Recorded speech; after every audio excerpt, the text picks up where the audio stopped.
Okay, so we're back in from the shop. Brass is clean, no more lube inside and out.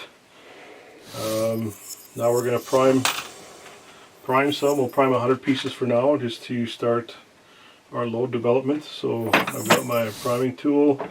We need a number 2 shell holder for the BR case, a small primer pickup tube, or just a tube, I guess, not the pickup. We're not picking up anything because that takes way too long. And as you can tell by now, I hate spending a lot of wasted time doing slow things when you can do it fast. So we're going to use the Hornady, as gimmicky as it is, primer tube filler, I guess you'd call it. We're going to get all our primers all 100 orientated in the correct direction. There we go. Slide the lid back on. Insert it back in the little gun. Flip the safety down. Put the tube in. And it's a vibe tool, so as it vibrates, you can see them just feed down into the tube. Well, that looks pretty slick and fast, Jeff. This is a huge time saver here, yep. And there we got 100 primers into the tube, but that takes us seconds. And we load the tube into the primer, and just by pushing this forward, it dropped the primer into the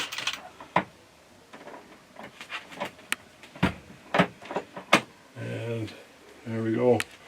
We are now have a primer in there for that. So we'll go find my safety glasses now that we're working with some primers, and away we go. We'll seed 100 of these just to use them up.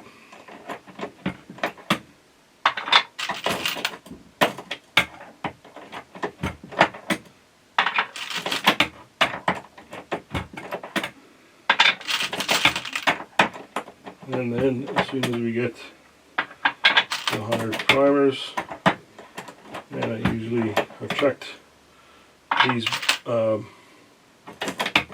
flash holes, sorry. Typically with a brand new Lapua brass, I'm not worrying about uniforming the flash holes. They're pretty good right from factory. They're cut, they're not punched, I don't think, like some of the other manufacturers, but you pay a little bit more for the brass, but you get way more firings out of it and a lot less brass prep, I think, goes into it, but that's just my own personal opinion. Making sure there's no walnut media in these little tiny flash holes. That's another reason why I really like that finer walnut media that we get from the auto store for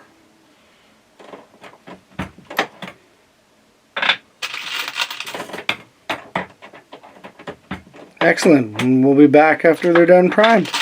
You betcha. Okay, so today we're going to carry on with the load development for the 20BR. Now we're in the phase where we're dropping powder charges and loading bullets. It's kind of the last phase of it. So what we did to get here so far was we loaded 13 rounds, starting at 28.4 grains of varget, and went all the way up to 30.8 grains. And we spaced those out at 0.2 grains apart. So that was 13 rounds in total. Shot those over the magnetospeed chronograph at the range and logged all those velocities. We did the exact same test over 2 different days, about a week apart, different ambient temperatures, and wanted to see how close those numbers came to being the same with different temperatures outside, different time of day, that sort of thing. And we found a nice flat spot between 29.2 and 29.6 grains.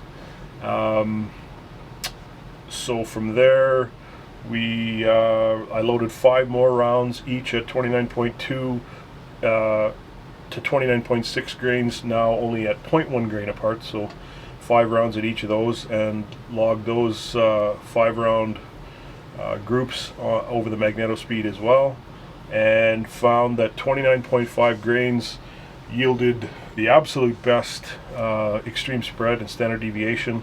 Our extreme spread was 6 feet per second, and our standard deviation was 2.4, and that was with an average velocity of 3579. So it was right in that area where we wanted to be, between 3500 and 3600. So from there we loaded groups of 5 rounds at different seeding depths, everywhere from 5 thou off the lands all the way up to 40 thou off the lands. And the one that yielded the best group at 29.5 grains at 300 yards ended up being 1.720, which ended up being 30 thou off the lands. So now we've got our seeding depth, we've got our optimal charge weight, and now it's just a matter of loading a batch of ammunition. So we've got all these rounds, and this brass that's primed up, and we'll get started getting some powder charges thrown.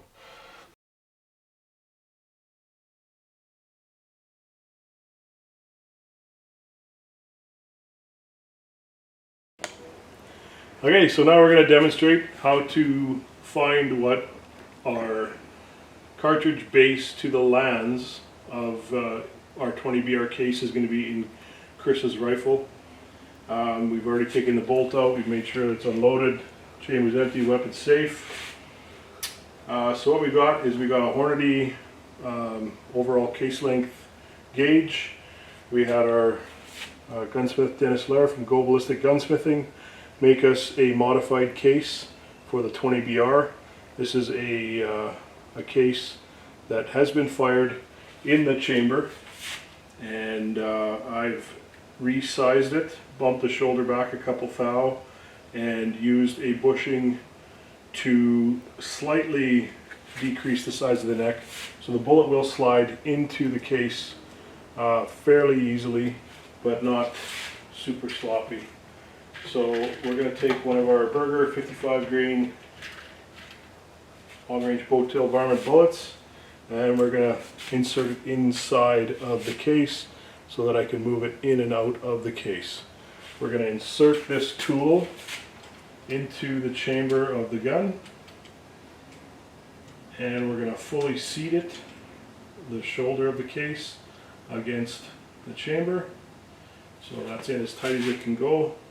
Now we're going to push out on this rod from the end. So now the bullet is, I can feel it, that it's fully seated against the rifling of the gun. We're going to carefully insert our 20 caliber cleaning rod into the muzzle end of Chris's brand new barrel.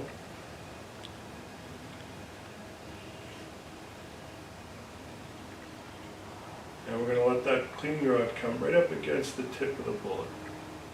Right about there, I can feel it, and you can see that I'm probably moving the tool a little bit. Right there. So now I can feel so slightly that I can move.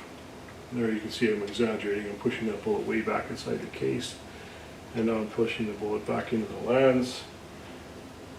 And I'm going to push it fully forward so that the tool is right against the chamber, and this is fully forward against the rifling, and tighten down on this set screw. And now I can feel the whole tool move back and forth as I take it off the lands and put it back on. And I'll gently push this out, and there comes our round out of the chamber. So now this length, we'll take a caliper with the Hornady bullet comparator in 20 caliber, and we'll measure from the cartridge base to the ogive of the bullet.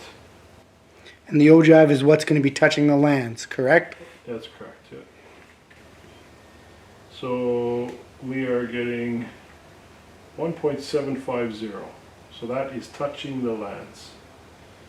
So now when we'll write that number down for future reference.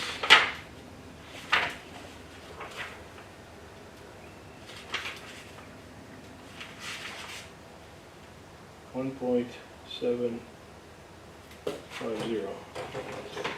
And just because my memory is terrible, I'll double check that one more time. 1.750. And 1.750 is cartridge overall length to the ogive, right? That's right. And, Not overall length to the tip. That's not to the tip, that's to the ogive of the bullet. And tell us why you do it to the ogive and not the tip. Well, your tips aren't always going to be 100% the same from bullet to bullet. We could take another one, a second bullet, and insert it in here and do it this, and it should come out identical to what it was with the other bullet. The ogive are very consistent, especially on a good bullet, a Sierra, a Hornady, a Burger. They're all really good. But I've pulled the pinion rod out a bit, pushed this one all the way into the lands.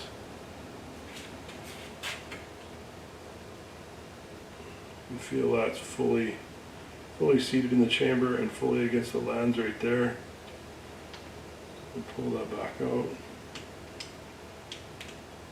It's just funny how small these 20 caliber bullets are. I thought loading 22 caliber stuff was small, but these things are really pointy. And we're back at 1.750 again.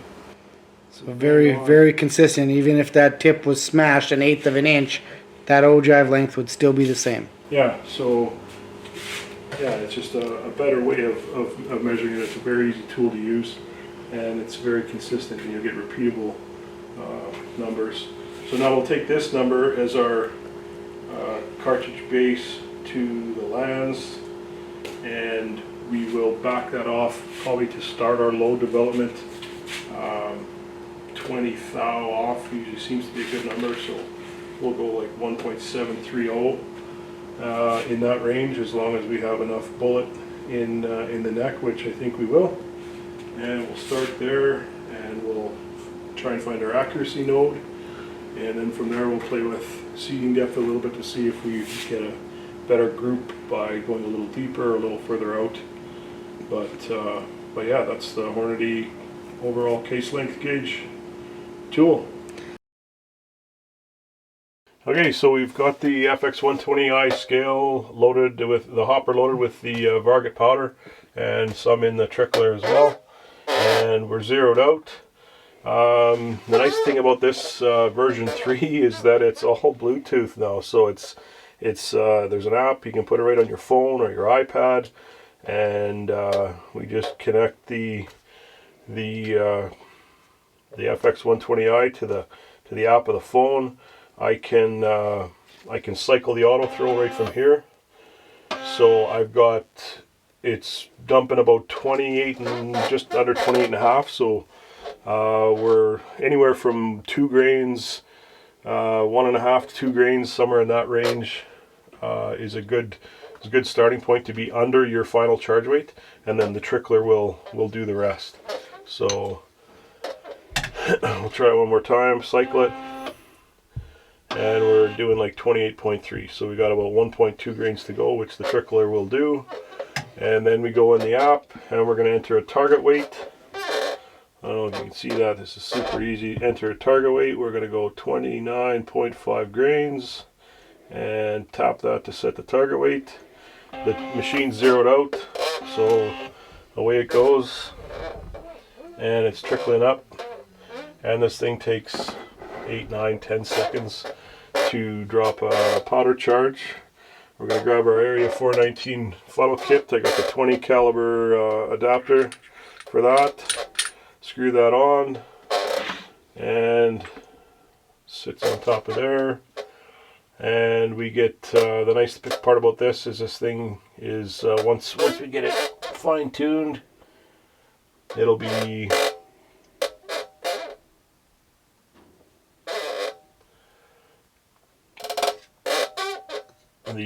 tube of the trickler still getting filled up, I think.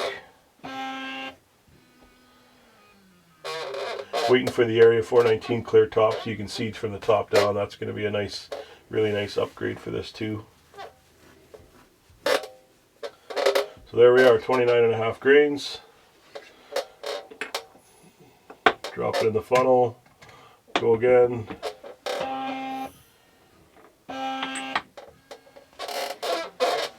And it just keeps humming away. So about every, like I said, 10 seconds or so, we got another charge thrown. So way faster than the old method. And when it comes to loading for PRS or anything else where you're doing high volume, this thing's a real time saver.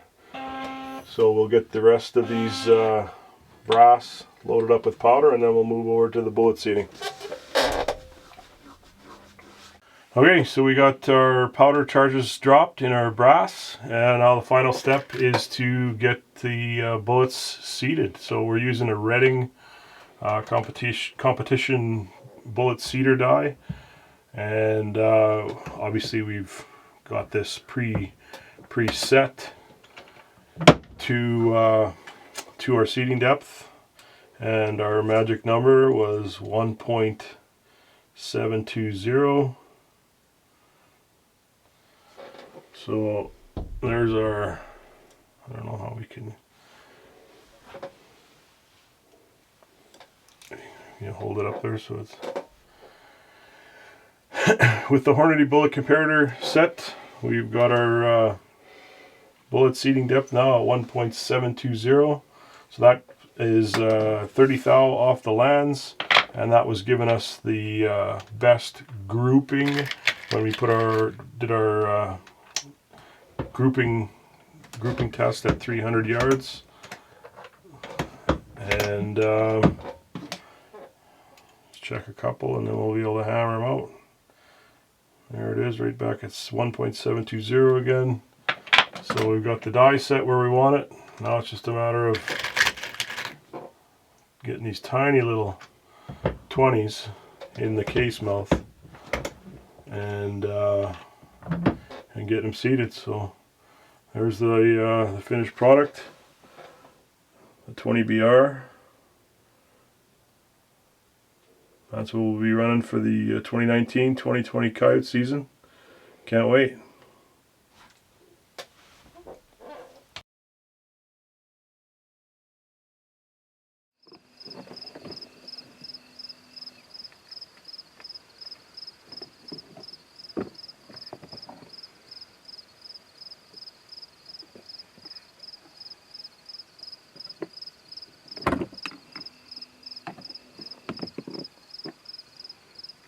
On glass. All right. There's a coyote out there, Chris. There's a coyote out there. 383 yards.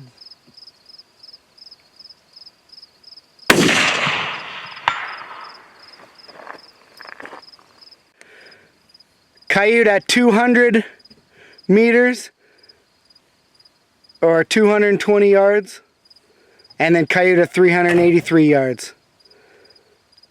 And whenever you're ready.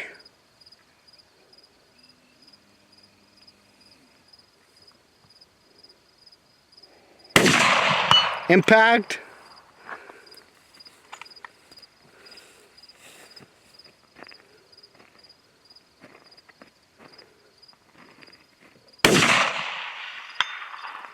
Oh, you're a show off.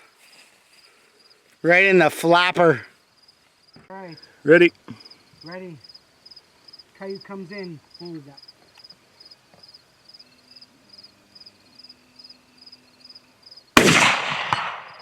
Impact.